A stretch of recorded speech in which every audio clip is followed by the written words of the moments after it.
Hi, so what we're talking about in this video is we're going to be talking about some of the properties of circular functions. Now, you can find the definitions of all of these things in the text, but I just thought it would be helpful um, to try to illustrate some of that here. So, when you have a circular function, it has some properties including the midline, the amplitude, and the period. And so what I want to do here is just give like an intuitive understanding of what those things mean. So when we think about circular functions, we think about things like the height of the Ferris wheel, right? From the first activity, it goes up and then down and up and then down. And so this isn't what you see drawn here is not like a graph of that particular function, but it's something like it, right? This would be like a circle suspended in air that you're going around and around and measuring the height that you're at. And so the midline is just the middlemost point, right? You have peaks here, you have valleys here. The midline is the middlemost line of where you are. So let me go ahead and draw what that might be. It would be something like that, right? And so the midline is the middlemost point between the highs and the lows of your circular function. And so the midline, right, is just the line in the middle of the highs and lows. So this isn't a very formal definition, but it's how we want to think about these things. And so the amplitude then, right, is going to be how far away from the midline does your function go? Does it just go up a little bit, down a little bit, up a little bit, down a little bit, or does it go a lot up and down, right? So the amplitude is we take the heights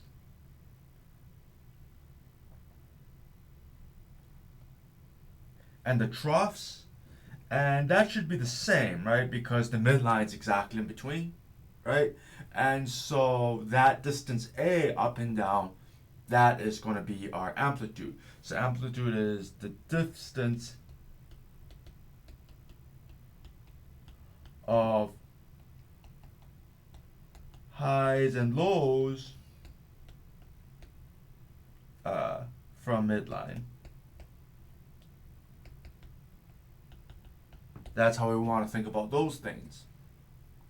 And then the period of a function is how often does this thing repeat itself, right? I mean, you imagine that if you're like on a Ferris wheel going around and around, you're going to start repeating the same values at some point, right? Once you make a full revolution, the next revolution is going to look exactly the same as the first revolution. And so, right, when we even look at the drawing of this thing here, right, we see that it repeats itself. And so the period is basically how long it takes to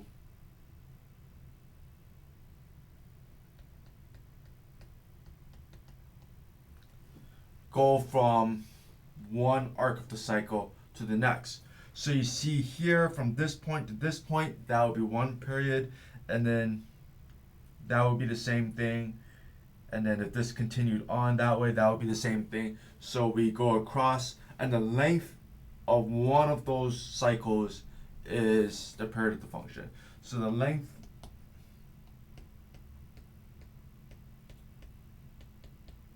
of one cycle. Right. And so briefly, I just want to say that circular functions are a type of a more general function with some of these attributes called periodic functions. Periodic functions are just functions that repeat themselves. So maybe something like that. A graph that could be a graph of a periodic function, but it doesn't necessarily have a midline. In this case, you can see it sort of does, or an amplitude. It might not necessarily have those attributes. We do here because we're talking about circular functions, and so your text mentions briefly that the idea of a periodic function.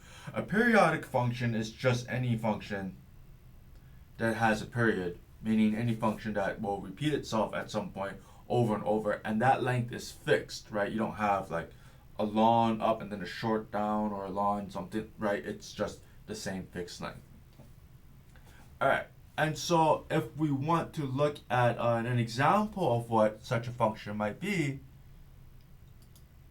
then we can come over here and take a look. See here, I have drawn a, let's zoom in a bit.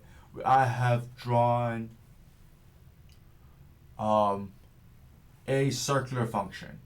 And so let's just walk through this briefly and see what sort of what are the three properties we just discussed. What's its midline, what's the amplitude, and what's the period. All right. So if I want to find the midline, then what I'm looking for are like the lowest points here, and the highest points here. So all my high points occur at height 10, and all my low points occur at height 2, right? So I go from 2 to 10, back to 2 to 10. And so exactly halfway between 2 and 10 is 6, right? If I look at 6 here, that's exactly halfway through. And what we can do to help illustrate this, and I recommend we utilize graphical intuition whenever we can. If I say, all right, y equals 6, I just like my line dotted for the midline. There is no real reason for it. We can see, right, that you go as far up as you go down, up, down, up, and so that is our midline. So maybe if we come back here, we could say, okay, our midline for that particular example, let's erase all this. For the example that we're working with now, our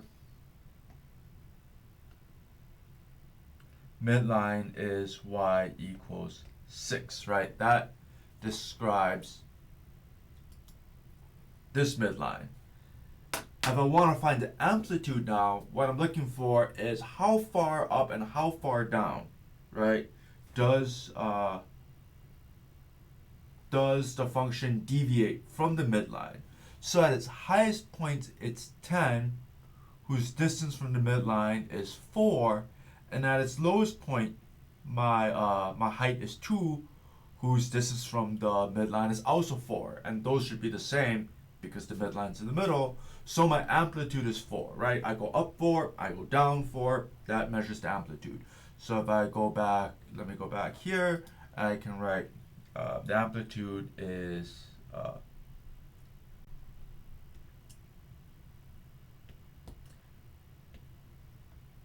the amplitude is 4. And then if I want to know the length of a period of this circular function, I basically look for like the repeating pattern, right? And so, okay, it hits a high here at 0, it hits a high here at 6, it hits a high here at 12. I'm looking at like my x values here, right? It hits a high again at 18. So those are intervals of length 6, right? So we could tell that this thing has period of length 6. If I went the other route, then it's not marked here, but that's a 3, that's a 9, that's a 15, that's a 21. So the lows are also spaced out in intervals of 6. So either way you look at it, the period of this function is length 6. So I'll come back here, period is length 6, and those are the three properties of this circular function. So, thank you. I hope that was helpful. I'll see you in the next video. As usual, if you have any questions, please email them to me or post them in the discussion boards. Thank you.